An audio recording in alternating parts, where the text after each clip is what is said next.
internally as Metacake, we've been thinking and talking a lot about what's going on and how this is impacting us. And I feel like we've developed I'll call it a framework, or at least just a way of thinking to filter some of the data and the information that's coming in, and also help in our decision making in terms of what we prioritize and what we choose to do. And then I think what's been really neat is seeing how we've been able to apply that framework to some of our clients. We've shared it with some of them, and even with some of the other people we've been talking to in the last few months. And even I've even started to see how it's even relevant to me personally, which I may be getting a little deep, but just to bring it back up, just to share the high level points, at least as how I've formed them in my mind and how I've been sharing them. Number one, I think the most important thing is I do think it's important to face the cold, hard truth, right? I mean, obviously we're in a totally unprecedented situation.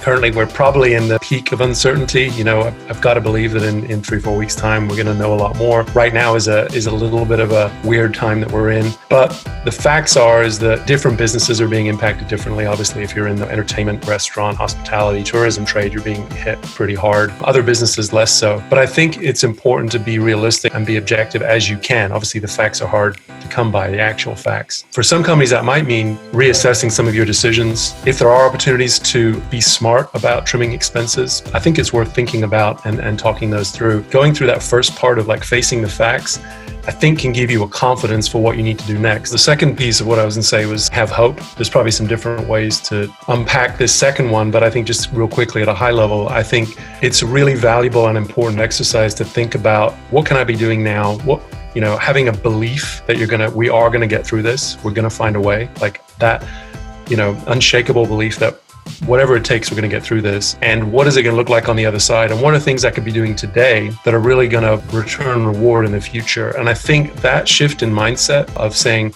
I'm going to look beyond this to the hope, I've been calling it, I think is really powerful, because I think it does change how you act, the decisions that you make, and how you think about things. The third one is be generous, because I think it's really easy to wrestle someone down in a grocery aisle for a bag of toilet paper, right? We got to make sure that we don't have this like selfish survivalist mentality, because that just breeds fear. It breeds poor decisions and all of that. I think when we take ourselves out of the situation and we think about how can I serve my team? How can I serve my customers? How can I serve the community or ecosystem that I'm in? A lot of us have got this time on our hands and we're at home. There's different things we can do to help people out. Again, that changes and has a big impact on the mindset, but I think it also, you take this opportunity to potentially build goodwill and great trust with your customers by doing things you might otherwise, not have done if this situation wasn't like this. So I think just those three things of, we got to be real, right? We have to have hope. And then the third thing is, how can we be generous in this time to really kind of shift the conversation, shift the dialogue, and shift that energy towards something positive. For more information and ways we can help your business, head over to metacake.com. Thanks, and never stop growing.